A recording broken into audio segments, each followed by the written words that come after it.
আসসালামু আলাইকুম বন্ধুরা, আশা করি সবাই সুস্থ আছেন। বন্ধুরা, স্ক্রিনে বর্তমানে আপনারা যে বিশাল কন্টেইনার জাহাজটির দৃশ্য দেখছেন, এই জাহাজটির আগের নাম ছিল আডালিয়া, এর পূর্বের নাম ছিল সানডার্ট, ইরান সানডার্ট। বর্তমানে এই জাহাজটির নাম হলো তুস্কা।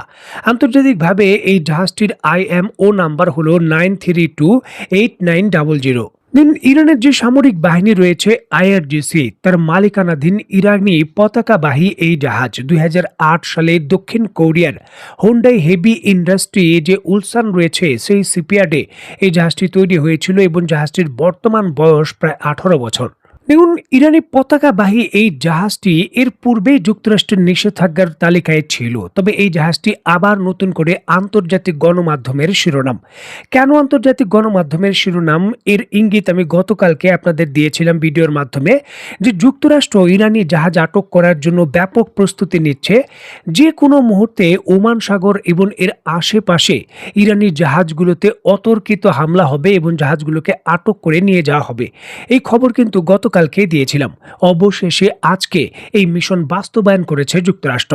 দেখুন, ডোনাল্ড ট্রাম্প তার নিজস্ব মালিকানাধীন যে ট্রাম্প ট্রুথ সোশ্যাল মিডিয়া রয়েছে সেখানে নিজে এই খবর দিয়েছেন।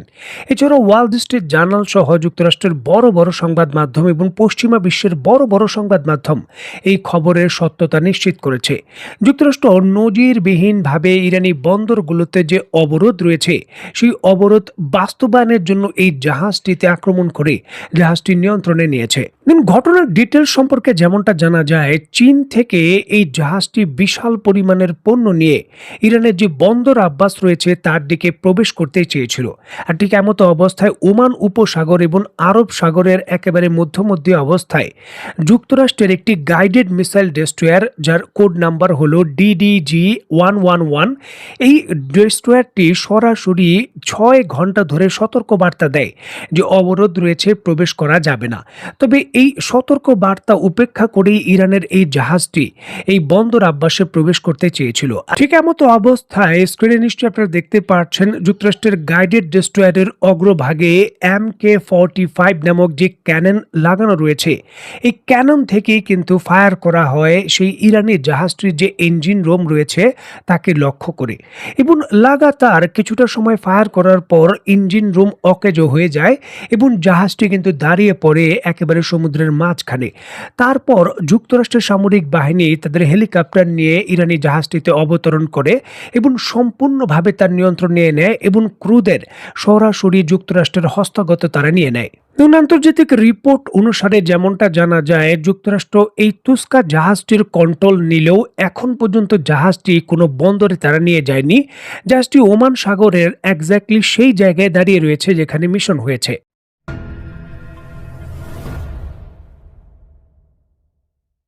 দেখুন, যদিও টানা 14 দিনের যুদ্ধবিরতি চলছে, তবে এই যুদ্ধবিরতি সবসময় ভঙ্গুর অবস্থা এবং অনিশ্চয়তার মধ্যে ছিল। যে কোনো মুহূর্তে যুদ্ধবিরতি ভেঙে যাবে এবং আবার সংঘর্ষ শুরু হয়ে যাবে, এই আশঙ্কা কিন্তু ছিল। যুক্তরাষ্ট্রের ইরানি জাহাজের উপর এই নতুন করে হামলা এবং মিশন পরিচালনা সেই চূড়ান্ত যে দিক নির্দেশনা রয়েছে সেটা শুরু করে দিয়েছে।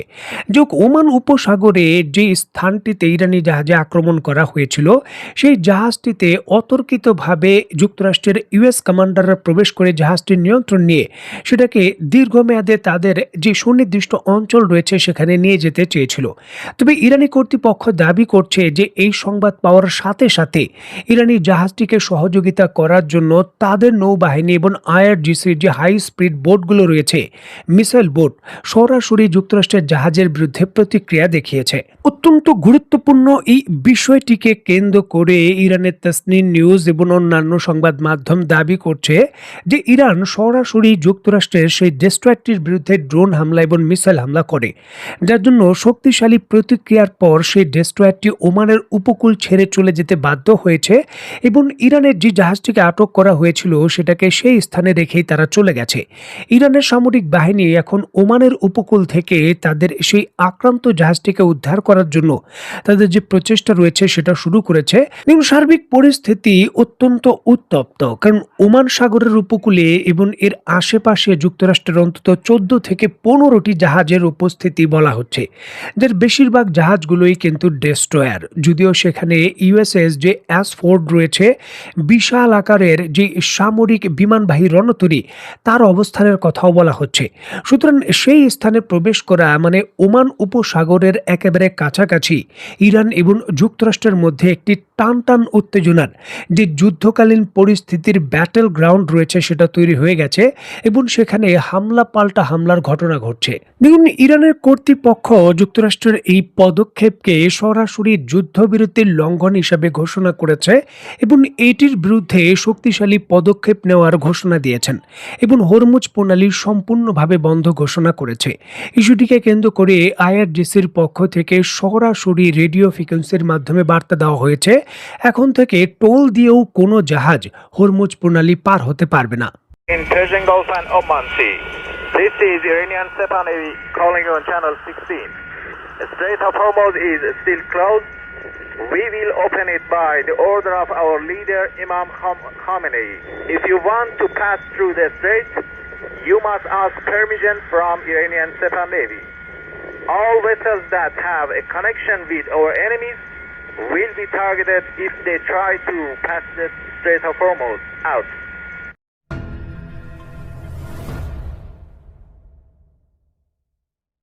যুক্তরাষ্ট্র ইরানের সঙ্গে যে আলোচনা করছে, এই আলোচনা মূলত সময় ক্ষেপণ। মূলত যুক্তরাষ্ট্রের স্ট্র্যাটেজি পরিবর্তন বা সামরিক রসদকে নতুন করে যোগান নিশ্চিত করার পর তারা এই যুদ্ধবিরতির চুক্তি মানবে না, বা নতুন করে তারা তাদের উদ্দেশ্য হাসিলের জন্য সামরিক পদক্ষেপ নিতে পারে, এই আশঙ্কা অনেক আগে থেকেই করা হচ্ছিল।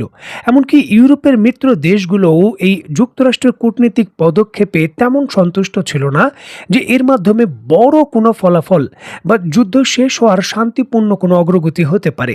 যুক্তরাষ্ট্রের এই অবরোধ এবং ইরানের জাহাজে এই নতুন করে হামলা সেই আশঙ্কাকে শুধু বড় ঝুঁকিতে ফেলল না, বরঞ্চ সেটা বাস্তবায়নের পথকে উন্মুক্ত করল। দেখুন, পাকিস্তানের মধ্যস্থতায় কূটনীতিক প্রচেষ্টায় কোনো বড় সফলতা আসবে না ইউরোপীয় ইউনিয়ন যখন আশঙ্কা করছে। ঠিক এমতো অবস্থায় স্পেন আনুষ্ঠানিকভাবে ইসরায়েলের সঙ্গে ইউরোপীয় ইউনিয়নের যে চুক্তি রয়েছে, সহযোগিতার চুক্তি, সেটা বাতিল করার জন্য প্রস্তাব উত্থাপন করতে যাচ্ছে। স্পেনের পক্ষ থেকে নিশ্চিত করা হয়েছে যে যখন ইসরায়েলের সঙ্গে এই চুক্তিটি করা হয়েছিল 2000 সালের দিকে, তখন কিন্তু এই চুক্তির মূল বিষয়টাই ছিল মানবাধিকার লঙ্ঘন করবে না ইসরায়েল, আর এই জন্যই ইউরোপের সঙ্গে এই চুক্তিটি হয়েছে। তবে বর্তমান সময়ে মানবাধিকারের অনেক ইস্যুরই ইসরায়েল লঙ্ঘন করেছে। লেবাননে হামলা, গাজা উপত্যকার ইস্যু বা অন্যান্য ইস্যুকে কেন্দ্র করে মানবাধিকারকে কোনোভাবে প্রাধান্য দিচ্ছে না ইসরায়েল। এটা হলো স্পেনের অভিযোগ, আর এই অভিযোগে ইউরোপের সঙ্গে কোনো সম্পর্ক এবং সম্পৃক্ততা থাকতে পারে না, কারণ ইউরোপের পরিষ্কার উসুল হলো যে মানবাধিকারের সঙ্গে যারা কোনো ধরনের সম্পৃক্ততা রাখেন না তাদের সঙ্গে সম্পর্ক হতে পারে না। আর এই জন্যই কিন্তু ইউরোপীয় ইউনিয়নের নতুন বৈঠকে সরাসরি ইউরোপের সঙ্গে যেই ধরনের যত চুক্তি রয়েছে ইসরায়েলের, তা বাতিল করার প্রস্তাব উত্থাপন করতে যাচ্ছে স্পেন, তাদের পক্ষ থেকে নিশ্চিত করা হয়েছে। দেখার বিষয়ে যে চূড়ান্তভাবে স্পেনের এই প্রস্তাবে ইউরোপের কোন কোন দেশগুলো সায় দেয়। তো বন্ধুরা, আজকের মতো বিদায়। নতুন কোনো ভিডিও নিয়ে আবার দেখা হবে। সে পর্যন্ত সবাই ভালো থাকবেন, সুস্থ থাকবেন এবং বাংলাদেশকে ভালোবাসবেন। আল্লাহ হাফেজ।